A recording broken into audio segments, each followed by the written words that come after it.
Welcome back, Pokemon trainers. We have got a little bit of a change of pace for you right now. As you may know, in the tournament in the minute, it is round 6, but our counterparts on the Spanish Victory Road stream are going to be taking one of our Masters Division matches for that. And we have a special treat for you guys here on the English-speaking stream. We've got the Senior Finals. Senior Finals indeed, and what a finals at that. We're going to be having...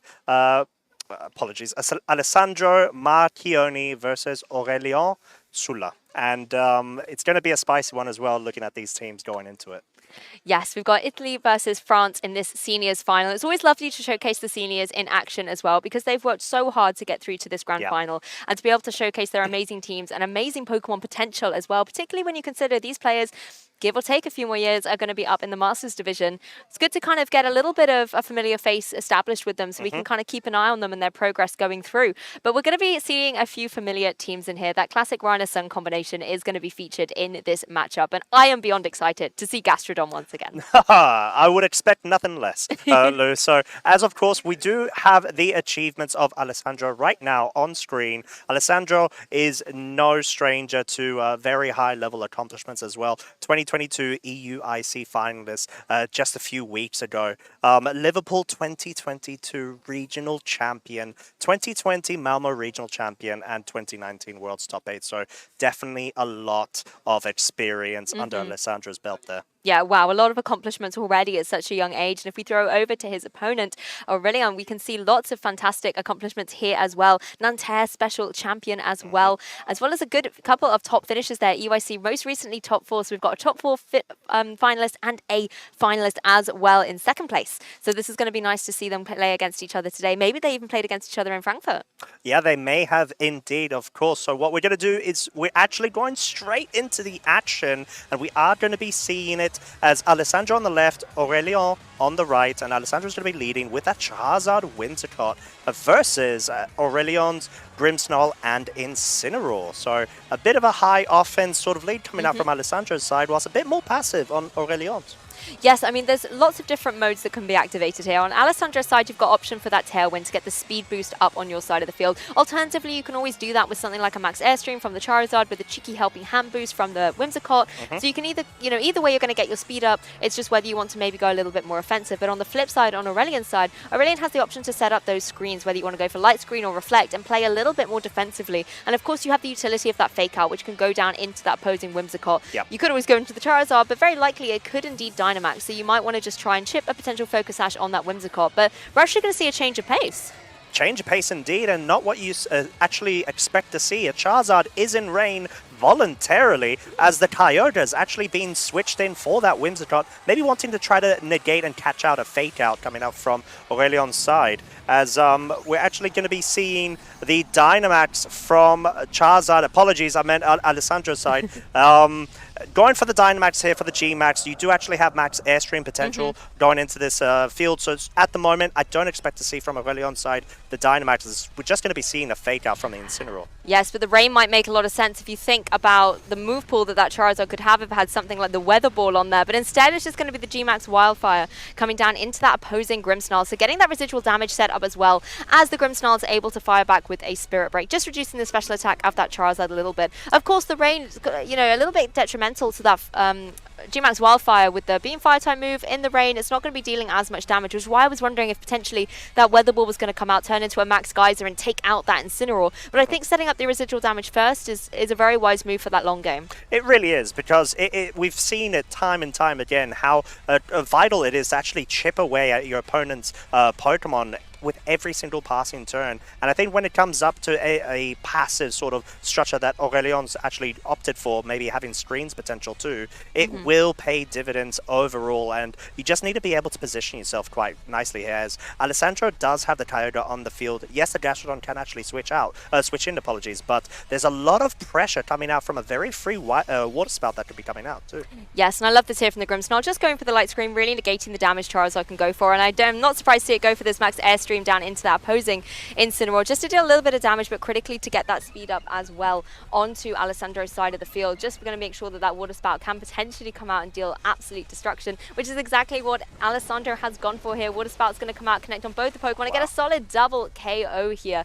I mean, fantastic play there, getting that Kyogre in without any damage, you know, previously. And I think that's sometimes the drawback of having that more supportive lead with like the Grimmsnarl and the Incineroar. You can still deal some damage here or there, but not enough to be able to negate the damage of that Water Spout. Yeah, and I'm quite curious to... Ooh, we actually see the Groudon coming in. That might not be the best for Aurélion's side, as we're going to be seeing the Zacian following it. But at this point, the Charizard is exactly where it wants to be. It is in the sun, so it will be able to completely utilize the solar power ability that it most likely is carrying, of course, and deal so much more devastating damage as would have expected. And it is faster than Zacian at this point, so the Zacian is a very easy target for Alessandro to go into. Yeah, this is definitely the environment that Charizard wants to go into. And I have to correct myself. I was going on about Weather Ball and Charizard. I'm looking at the Venusaur up in the team preview and just merging those two Pokemon that are often such key supportive roles with a Weather. So I do apologize for that little brain blip back there. Do forgive me. It's a long day. But speaking of weather, this is exactly where Charizard wants to be. Like you say, can utilize that solar power, and it's had the speed boost as well due to that max Airstream as well, so it's going to be able to fire off some big damage. But this is also the time perfectly for Aurélien to Dynamax Aurélion's own Pokemon as well, and it's going to be that Groudon. And the Groudon right now, it just wants to try to grasp at whatever momentum it can grab at this point, because Aurélien is down to two final Pokemon. This Whimsicott, yes, it is on the field. Next turn actually can utilize and go for any sort of additional Tailwind support, but it's really just there acting as a switch out for the Kyogre for the Rain following after, as Wildfire does go into that Zacian's Protect. It doesn't deal as much damage, understandably, as it would have liked, but we will still be having residual damage being dealt, and we do see the Groudon going for the Max Quake there. Whimsicott able to take it, not very effective naturally due to its grass typing from that ground type move, but it will be going ahead and boosting itself up potentially for future turns if we will be seeing the return of that Kyogre, which is more than likely. I mean, one thing I really love about the way Aurélien is playing this is setting up all the defensive measures to negate the very strong special attackers on Alessandro's side. You know, you've got the light screen set up, you've got your special defense boost up, the Charizard took a Spirit Break as well previously, so it's just not being able to deal out the big damage that Charizard is capable of, particularly when the sun is in the sky, and that's why Aurélien is fearless in a way, bringing in that Groudon with a Charizard on the opposing side. And even when the Kyogre comes back in and takes over the weather, you will have those measures in place. The only thing you've got to watch out for is if that light screen does stall out. Yeah, exactly that. And oh, what a reveal. Cotton Spore from this Whimsicott directly goes and drops the speed stages of both opponents' Pokemon by 2. As Blast Burn comes out, it will connect and naturally go ahead and pick up the KO as well. So that Zacian is out for the count for game 1, leaving Groudon on its lonesome self, going for the Max Quakes into this Whimsicott, prioritizing those special defensive boosts. So yes, it's able to go ahead and pick up the KO on Whimsicott. The Charizard right now cannot move the following turn due to that Blast Burn. So even if the Kyogre does come in right now, at least this Groudon will try to take those Water Spouts or any sort of Water type damage dealt from the Kyogre a bit more better. Yeah, no, that's really true. And I think this is an interesting dynamic between our two players. Aurélien seems to have focused on setting up those defenses and negating the offensive pressure that Alessandro has, whereas Alessandro has really locked into that speed control. And I think that could give him the edge coming into this endgame, because Aurélien only has the Groudon left at this point. And although Groudon's a very formidable Pokemon, you can go for things like the Max Quake into that Zacian. You can go for something like a Max Rockfall if you're carrying a Rock-type move into that opposing Charizard. Unfortunately, Alessandro does still have a lot of capability with things like Behemoth Blade. You've also got the Kyogre that can utilize speed advantage, and you can see the Behemoth Blade going straight down into this Groudon. It's so much damage, not enough to pick up the KO, but it really is only a matter of time at this point as Groudon goes for one more Max Quake. Yeah, it really is, as the Max Quake does go and pick up the KO on the Zacian. So like you said, Lou, I think it's the fact that there's not enough gas in the tank from Aurélion's side right now. Yes, the Groudon has Dynamax. Yes, it got so many boosts, but that Behemoth Blade being able to deal so much damage, a guaranteed 2-hit KO in that scenario, just opens up for the finishing KO to be picked up from this Kyogre, or actually the Charizard, which is actually faster in the scenario. I mean, this is the really interesting composition of Alessandro's team, because you've got two Pokemon that really love to be in sun. You've got the Venusaur and the Charizard. However, the restricted Pokemon that brings the weather is actually a Kyogre, which normally is very detrimental to both these Pokemon's abilities and output of their offensive pressure. So it's really interesting to see how Alessandro has been able to capitalize on having Aurelian's Groudon in play, and also hasn't let the Kyogre bring down Alessandro's partner Pokemon, allowing him to take game 1 in this seniors final. Yes, so very exciting stuff right there. And I think you made a very good note there as well. So we got the Venusaur and Charizard without the Sunsetter, or at least the visible Sunsetter on the team sheet. So we don't know if the Whimsicott may be carrying a cheeky little move or not. But it could be, but we will obviously find out. And I think it just fares quite nicely if you don't have a direct, let's say, Sun matchup. Then why as well bring some counterparts or components of the Sun team for that sort of matchup. And I think that's worked out very well for Alessandro. They're completely utilizing the Charizard's Wildfire, Max Wildfire move from turn 1, and then going for the Max Airstream, ensuring that you're going to be able to outspeed any sort of threat that may be coming in from Aurélion's side. And I think that speed advantage was critical in the end. I mean, like you said, it's so interesting having the composition there where you don't have that the fire setter, as it were, and just being able to capitalize on your opponent doing it can really put your opponent on the back foot and make them kind of go, oh wait, this is not the strategy I've practiced, what do I do? This is a really unprecedented situation. And I think coming into this next game, if you're Aurélien, you know, you've got a team that is very tried and tested, and I think that can sometimes be both an advantage and a disadvantage. The advantage being that you know this team flawlessly and you're going to be very flexible, you're going to be able to pilot it really, really well. However, because it is so well known and obviously has had great success, particularly at the European Championships most recently, people know it very well, so when they've done their team building,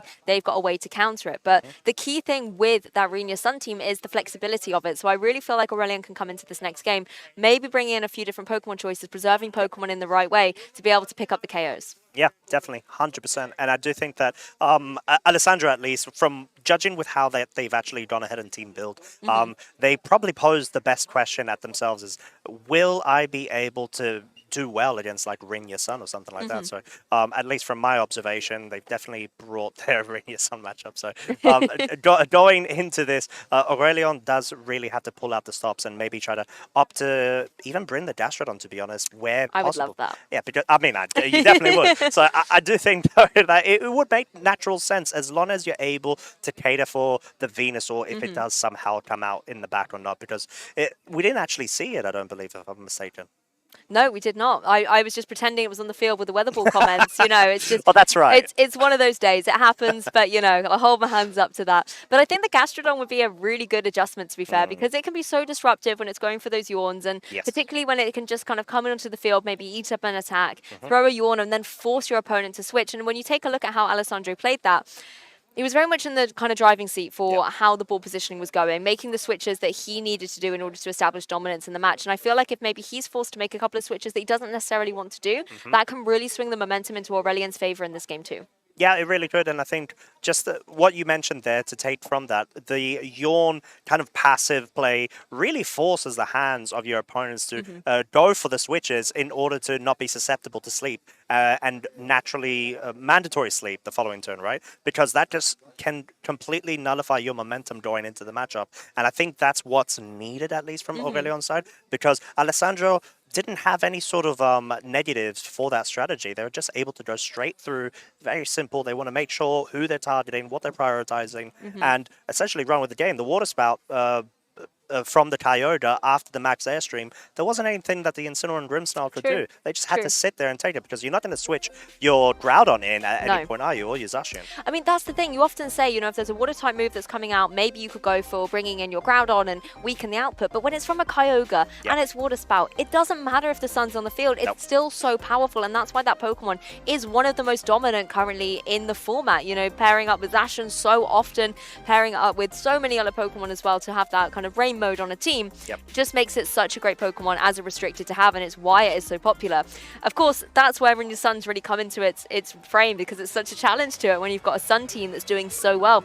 But Seniors Finals, if Alessandro is able to take this game too, he will be the winner here in Bilbao, but Aurélien is going to try and stop this from happening. So we've got our leads out. We've got Charizard and Whimsicott for Alessandro, and we have got the Grimmsnarl and Incineroar once again for Aurélien.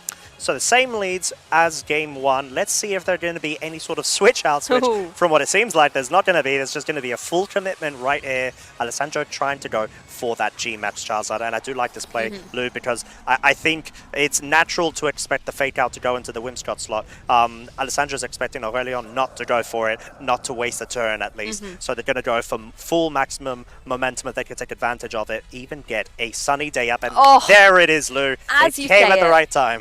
Literally, as you said it, the text box came up on the screen, Costa. Perfect. And this is what Charizard needs. Last time Whimsicott switched out, but not today. Light screen is going to come up on Aurélien's side of the field, so that's going to try and stop some of the devastation that this Charizard can fire out with a G-Max Wildfire. Oh, honestly, Solar Power Booster going down. Oh, it's not enough to pick up the KO, but with the residual damage from the Wildfire, then it will be removed at the end of this turn. Charizard able to go for the cheeky parting shot, though, and this is again where we saw Aurélien last game trying to weaken the offensive output of this Charizard on Alessandro's side. So it's not a Spirit Break, but you still get the special attack drop. Oh, I mean, amazing to be able to have that ball position and so much damage from the G-Max Wildfire, despite the light screen. Well, exactly that, and I think I do really like Aurélien's approach to this turn 1, to be honest. So you're completely able to actually utilize that Incineroar this time around. You go for the parting shot, you are going to be reducing the damage output of this Charizard, and you're going to be free to actually bring in a Pokemon that can threaten it. So given that the Groudon is now on the field, I would not put it past Aurélien to actually go for the Dynamax Max Rockfall if possible. Yes. Because you need to try to slow down this Charizard, not let it run freely as it had in Game 1, which inevitably did actually lead to Alessandro picking up that win. Yeah, I completely agree. The Charizard is a threat that needs to be neutralized at this point. If you're Aurélien, you need to find a way to do that. Something like the Max Rockfall will certainly be significant against it. And then if you set up the Sandstorm as well, you can do a little bit of chip to that Whimsicott, break the potential Focus Sash on that Pokemon, and then you've got the Zacian that can easily clean up as well. The only issue is Zacian's going to be moving first when you look at Groudon and Zacian together, so possibly wants to go for something like a Behemoth Blade into that Whimsicott, but then at the same time, Zacian then will sit vulnerable to a G-Max Wildfire from Charizard, so it's a difficult situation for our players to be in. Yeah, 100%. And I think Whimsicott doesn't even have to actually go for Tailwind. It could even go for the Cotton Spore. But I do think that Tailwind maybe be more beneficial overall, because you'll be able to at least give that sort of cushion for the rest of your team for the additional 2 to 3 turns coming after. But we're actually going to be seeing a switch out of the Zacian into the Incineroar, maybe expecting that G-Max Wildfire to go into that slot. So just wanting to be able to sponge up any sort of damage that come out in that scenario. And there it is, Lou. We've got the confirmation. We're going to be seeing a Dynamax Groudon. I really like that play by Aurélien, kind of leaving the Zacian out as bait. In a way, tempting Alessandro to go with the G-Max Wildfire and knowing straight away that Aurélien could just switch in that Incineroar. A really, really nice play. We'll have to see if it has paid off and if Aurélien is able to waste one of the max moves from Alessandro's side. As the Dynamax Groudon comes into effect, going to be applying a lot of pressure. Whimsicott going for the Energy Ball. Really interesting move choice on there from the Whimsicott. I haven't seen that in a hot minute. As the G-Max Wildfire comes out and actually finds a mark down on that opposing Groudon, not dealing too much damage. The double up just being a little underwhelming, and this gives Groudon the opportunity to go for that Max Rockfall down into the Charizard. We didn't see a Charty Berry or anything like that, of course, so it's going to be KO'd straight away, and Alessandro losing this restricted at such a critical time. Felled by the huge rock on the field. So I think in this point, Aurélien's actually able to go ahead and bring a bit more momentum back for themselves. That was a very nice play there. We did actually see that the Zacian slot was completely ignored there. I think Alessandro actually anticipating some sort of defensive play from that slot, whether that be a Protect or an Incineroar switch. So I do really like that. But inevitably, we do see that the Charizard wasn't able to deal as much damage as it would have liked. I was quite curious when I saw the Energy Ball. Maybe there was a factor of the secondary effect of dropping the special defense to allow for more damage. But yeah, no, it didn't happen in that situation. We actually do have the Zacian now on the field next to the Whimsicott. Yeah, Zacian in a nice position here to deal out some good damage against that Groudon potentially, particularly in its Dynamax form, but at the same time Groudon is really in such a dominant position. It can go for those Max Quakes into Zacian, it could go for Max Flares into the opposing Whimsicott. You don't need to worry so much about setting the sun because Charizard has gone at this point. Zacian is, however, just going to go for a Protect, doesn't want to have to take a Max Quake or even a Flare Blitz if it can avoid it. And the Incineroar actually went for the Fake Out down into that slot, so a wise Protect there from Alessandro as Whimsicott just sets up that Tailwind, keeping the speed boosted up on Alessandro's side regardless of which Pokemon are on the field at this point. Groudon is going to go for that Max Quake as well, and I like this, just boosting up the special defense once again, knowing that potentially that Kyogre is hiding out in the back. And if it's not Kyogre, it's going to be the Venusaur, also a special attacker. And you don't have to worry too much about the Zacian because you can just pick it up with those Max Quakes or Flare Blitzes. Well, yeah, exactly. But something that we do have to remember is the fact that that Groudon is now exposed to a Behemoth Blade KO, right? And I would have liked maybe Aurélien if they anticipated that passive, or should I say more defensive play from the Zacian, get that Incineroar switch out, try to bring it back in the following turn and try to force those Intimidate cycles going, because right now what is really there to stop the Zacian from picking up a KO into the Groudon if it doesn't have access to Max Guard? And you wouldn't be wanting to switch your Zacian in to that slot either. Yeah, and Zacian obviously got onto the field as well, all intimidated, because Incineroar was already hanging around. So it's going to be able to deal out a huge amount of pressure. And even if it's got something like the Sacred Sword on it as well, then it's going to be able to threaten that Incineroar going forward. Particularly as the sun isn't up in the sky at the minute. The Incineroar's not going to be able to boost up Flare Blitz from any of the sun rays that would be in the sky. But Zacian's going to go straight away for the Behemoth Blade. Ooh, Behemoth Blade coming out right now, targeting that Groudon. No max guards, no switch outs, and the Groudon is down out of this game too. Aurélien focusing on trying to maintain the HP on their Zacian. Whimsicott does actually go for the Energy Ball now into the Incineroar, but I'm just anticipating the parting shot, which would make a lot of sense. And yeah, it's gone into the Zacian slot. It's going to be able to drop its attack now back to neutral, whilst allowing the Zacian to switch in and then get an Intimidate to further drop it to -1 and have fake out pressure. Yeah, this is really nice from that Incineroar. Switches out, gives a cheeky parting shot. We know due to Aurélien only having 2 Pokemon remaining, that Incineroar is going to remake an appearance and actually manage to throw down Intimidate against that Zacian. But if you're Alessandro, you're not going to be necessarily super worried at this point, because you can always switch out your Zacian. You have that Pokemon advantage at this point. My question really is going to be, what is the Whimsicott doing? Is it a Pokemon that actually can apply any kind of strategic threats against Aurélien at this point, or can Aurélien just completely ignore it and focus down offensively on the partner Pokemon? I think Whimsicott, its only role right now is to set up the end game sweep from Kyogre. So what I would expect is a Cotton Spore right here. And I think Aurélien does have the option of going for the fake out into the Whimsicott to stop that from happening.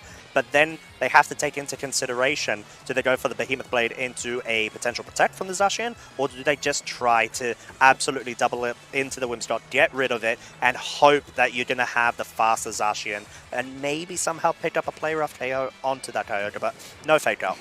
Yeah, very wise though, just the Cotton Spore there, just reducing the speed from the 2 Pokemon on Aurelian's side that are unable to switch out at this point, as Zacian's able to capitalize on this and go for the Behemoth Blade. So jumping up into the sky and finding its mark down onto the opposing Zacian here. Due to the -1 attack, it's not going to be dealing too much, but certainly putting it in a very precarious situation. The Zacian on Aurelian's side is able to retaliate, however, with the Behemoth Blade of its very own. Connecting down onto the Whimsicott, however, going to be able to just completely remove it from the field. And this is where, if you're Aurélien, you get to play a very interesting game here, because the Tailwind have been set up, but those turns are expiring pretty quick. There is now no more potential to set up a Tailwind later on, and Zacian is a faster Pokemon, generally speaking, obviously, than the Kyogre. So that's why having that Cotton Spore was so critical, because Kyogre can come in and now have such a great time. Yeah, exactly that. And I think we haven't actually seen Alessandro reveal the 4th Pokemon, so if this is for whatever reason a Venusaur, Aurélion's in for it, but unfortunately the Kyogre does actually come onto the field, so its Drizzle ability will be forcing the Rain to essentially come onto the field, and now it's very free to just go for a Water Spout and potentially go ahead and ensure that Alessandro is our newly crowned senior champion. Yeah, Alessandro has played this magnificently, preserving that Kyogre in the back for this particular endgame situation, having dealt with the Groudon, removed that threat, got rid of the Grimmsnarl and those annoying screens, and now just down to Pokemon that, you know, the Zacian's had its HP dwindled enough that this Water Spout is going to be able to connect, KO both Pokemon, and Alessandro will be your senior's final champion at the Bilbao Special Event. There we go, and what a best of 3 set as well. Alessandro just seemed to be able to have that step, you know, like being ahead of the step in comparison to Aurélien, and just performing very well. I think Charizard always been able to completely be utilized there, whether that be through Wildfires or Max Airstream boosts. The Wildfire, to be honest, Lou, it did actually just go ahead and tick down all of Aurélien's actual Pokemon's HP, like, over time. So I think it really put in the work, and naturally it would, because it's going up against Sun, isn't it? Yeah, it certainly is. And, you know, that Sun team is just so popular in the minute. Everybody knows it so well. But I just want to acknowledge something from Aurelien's side. Aurélien came into this final 5-0. Yes. So had not been defeated up until this point. So was doing so well with the team. It just looks like Alessandro kind of had the perfect counter to that Rhino Sun team. Yeah, Alessandro definitely did bring the bring your son matchup, of course. But yeah, no, it was very good indeed. I think from both of the trainers, we did have first seed essentially go up against second seed, so very impressive stuff. I do really actually like both of the teams. I mean, naturally, just Brinya being so powerful, especially piloted by Eric, and in this case, Aurélien being able to bring it all the way to the finals of the seniors championships in Bilbao. And over on Alessandro's side, I think being able to understand that yes, you are up against one of the most threatening teams that you will encounter in this meta, and being able to just do so well into it is absolutely stellar and a great example of very high level play. Certainly, and it's amazing to be able to see our seniors in action as well. Well, we're going to make sure that both our seniors, our winner and our finalists, get their prizes, and we will either be back with a really lovely interview with our senior winner, or we will be back with round 7. So stay tuned, and you'll find out what we're up to in a bit. Welcome back, Pokemon trainers. I thought we should grab a couple of minutes to speak to our senior champion, Alessandro, here at the Bilbao Special Event. Alessandro, huge congratulations. It was amazing to watch your match. We've actually been able to watch you for a while now, having a look at EUIC. You took second place with a different team to what you've managed to take the title with today. How did you approach preparing for this event, coming off second place at EUIC? How did you change your team up and prepare for this event? Allora, il mio team ho un po' preso spunto un po' tanto preso spunto dal team di un mio amico che ha fatto un buon risultato a Francoforte nei Master con questo, Cicciot e il Pardo, Pardo. Ho preso il suo team, ci ho giocato un po' sul simulatore, mi sono preparato, ho fatto un bel po' di partite e nulla, ho testato il team e fino al punto in cui non mi sentivo confident da portarlo al torneo e nel momento in cui ho dovuto scegliere il team ho scelto questo. So he told us that he decided to bring this team because a friend of his in the Master Division at Frankfurt did a great result. Oh, okay. So shout out to Francesco Pero and Francesco Parrini for leading this team. So he thought that was a good goal for this event. He tested it, he found comfortable with it, so he brought it to this event and did a great result. Yeah. Oh, well, that was some brilliant advice your friends gave you because you now are the champion here. How does it feel, particularly having come off a second place finish at a big event, to now come and take the title here? Sì, allora dopo la finale di Francoforte sono rimasto un po' con l'amaro in bocca, ovviamente. So che ho fatto delle buone giocate, potevo giocare meglio e comunque avevo voglia di riscattarmi, al che sono venuto qua. E, e nulla, con questo sono venuto qua, ho giocato abbastanza tranquillo. Ho giocato le mie partite, confident di poter giocare bene, sono arrivato fin qua e rispecchia il mio allenamento anche, credo, il mio livello di gioco. So he told us that he of course felt bitter of losing the final at UBC in Frankfurt, but he was confident on his abilities because he really thinks that he's a good player for senior division, so he can win tournaments and he showed up. Yeah. That's brilliant to hear that it really actually motivated you to come and get the win here in Bilbao. So congratulations for that motivation and determination. What I have for you now are your fantastic prizes. So along with the title of champion, I have got 2 boxes of product for you of brilliant stars from the Pokemon TCG. And of course, the thing we always want are the medals as well. So congratulations, you are our 2022 champion here at Bilbao. Just before you go, is there anyone else you would like to shout out? I know you've already shouted out a few people, but anyone else you would like to say while you're here on the stream? Ringrazio chi mi ha aiutato ad arrivare fin qua, gli amici con cui ho testato, mia madre che mi segue fin dall'inizio e mi aiuta. Devo tutto a lei se sono qua. E nulla, tutti quanti i miei amici che mi hanno fatto divertire in questi tempi qua per i tornei.